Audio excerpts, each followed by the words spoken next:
Hey YouTube, this is Finger 11 Yo. I thought I would just do a video on my reef tank's parameters and where I keep them. Also, I will be telling you what I test with, what I dose, and the salt I use, and how I dose the two-part, which is what I use. First things first. The only two things I test for in my tank are calcium and alkalinity. I don't care about magnesium, iodine, any of that stuff. The thing is, magnesium will be regularly replenished with my reef crystals. When I do water changes, which I do anywhere from one to every week to every other week. So I'm pretty consistent with my water changes. That helps keep up trace elements. I don't dose magnesium. I don't dose any minor, major trace elements because it is all replenished in the salt. Most of the corals don't use that much daily that you would have to constantly be dosing it. And now, if you were to go elongated periods of time without water changes, then sure, you might have to do some minor and trace elements, but for my tank, I like to keep up with water changes, keep them consistent, and it really just helps the overall system thrive. I mean, if you think about it, one, why spend a ton of money on magnesium and dose magnesium because your magnesium levels are off, when you can just do a water change for almost as much as...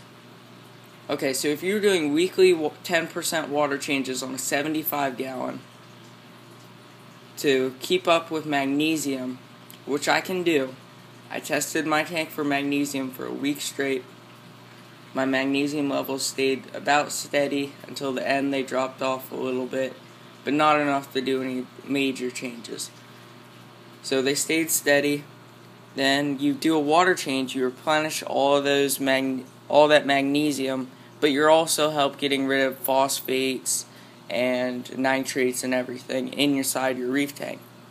You can do 10% water changes weekly on a 75 gallon reef tank for about the same amount of money as you can dose magnesium throughout the whole month on a 75 gallon reef tank.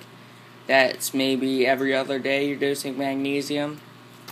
And the thing is, if you keep your magnesium levels high, the only thing it will do is help your calcium and your alkalinity not to combine and form calcium carbonate, which basically looks like, I can show you what it looks like.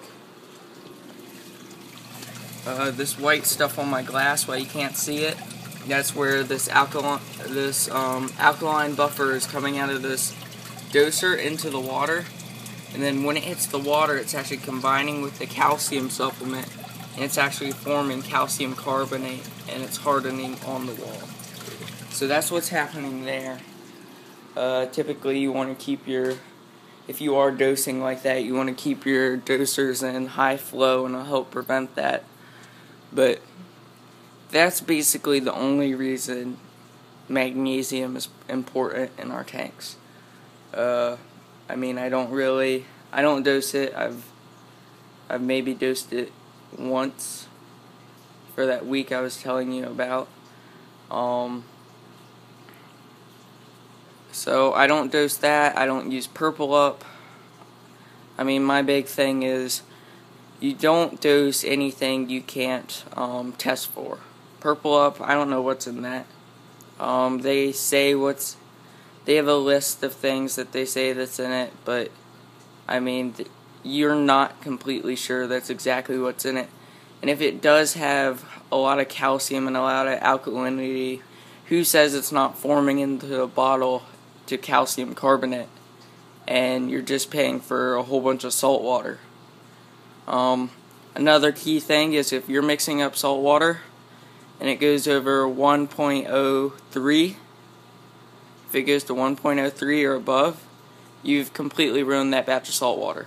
Because at that point, the calcium and the alkaline buffers are so the levels are so high that they're constantly colliding and forming calcium carbonate inside the water. So you've completely ruined that batch of salt at that point.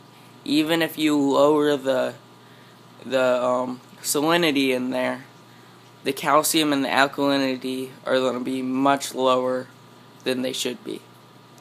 So that's one thing to think about when you're mixing salt water, which I have been for a while.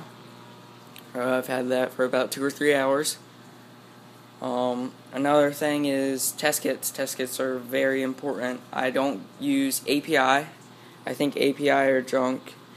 And I mean, I've used the Red Sea, and I've also used the Saliferts.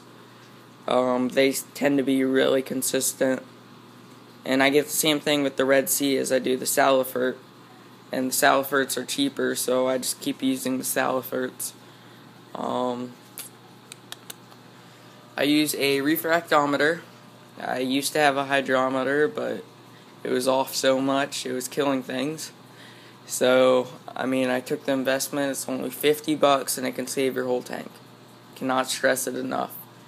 Basically, salt water refracts the light differently than fresh water, and the amount that it refracts is all along here. Salt water refracts 1.00, and I keep my salinity at 1.023. We'll talk about that in a little bit. But basically, at 1.023, the light refracts through the water differently at a different angle, so you can see it. You can look up some pictures online looking through that. I don't think you'll be able to see through it, but it's definitely one of the best things to get. Make sure you get ATC, which is auto temperature control, because depending on the temperature, it can affect your results. So as I said, I keep my salinity at 1.023. It's a very important thing. I'm going to have to make this video 2 parts, I'm sorry. But 1.023, I cannot stress that. I mean, everyone thinks, 2.5, 2.6, that's where the ocean is. Well, if you don't know this already, the ocean is not the best thing to go off of. A lot of things that are happening is the pH in the ocean is lowering due to greenhouse gases, and increase in CO2 is basically driving the pH down, and there's tons of bleaching in the wild going on right now. If you want to learn about that, go to reefsystems.com, and there's actually a link on there, or you can just look it up, but Ohio State is doing a research project right now at Reef Systems Coral Farm. They have a whole separate room in which they're working with Ohio State, Georgia University, and several other schools are actually working on this. And basically what's going on is CO2's increasing, pH is lowering, and corals are bleaching. So you might want to check that out.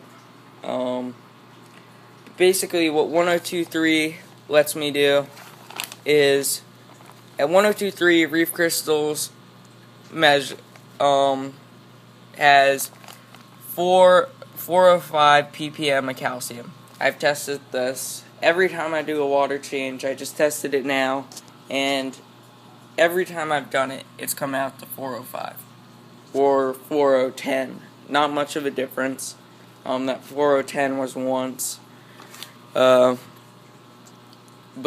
what that does is 405 ppm, and then basically what I do after that is I dose.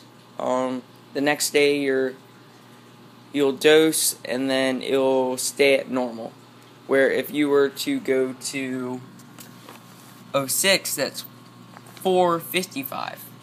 Now, I like to keep my calcium between 420 and 450. 455 is over that.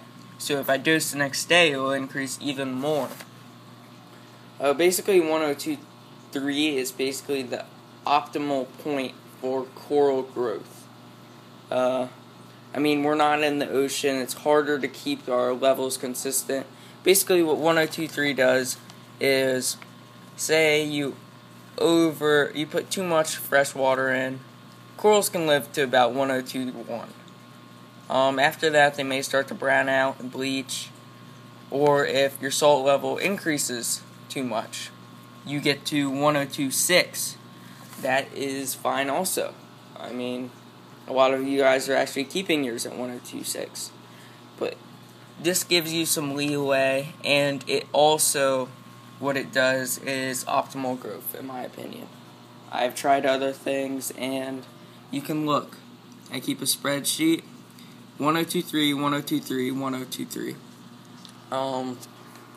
That's pretty important. So I'll edit this, and we'll go to part 2.